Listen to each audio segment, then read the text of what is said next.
Signal by Comrade Bombshow Geza. Zimbabweans, are you ready?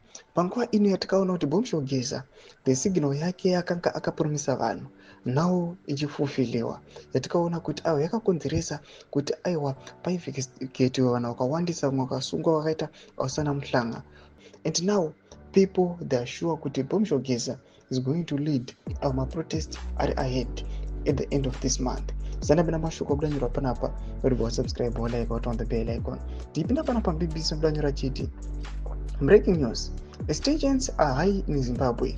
Comrade Bombshow Geza is in a military gear. Bane drambere wachiti.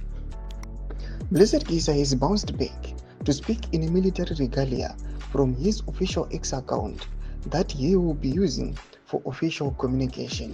Chitiko ichi chitiko chavhundutsa vanhu, as we are seeing kuti aiwa even pane live videos avakufichwa navakomana vanasi pachikanza, people they are very happy and agitated.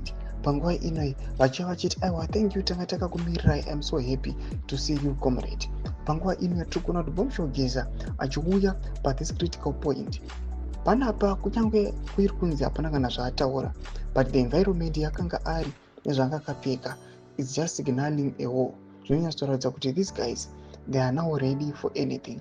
Mashoko aimbotaura achiti aiwa we are now ready and we are fully financed and we want to remove the regime. Zvaunyazokama up true kuti now as we are heading to the end of the month aiwa kuchange kusingatyiri mabhiza.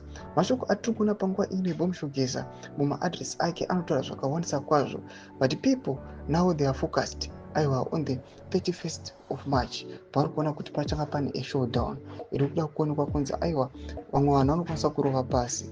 Tudze mafunguro enyu muri kudii pamusoro pechitiko ichi?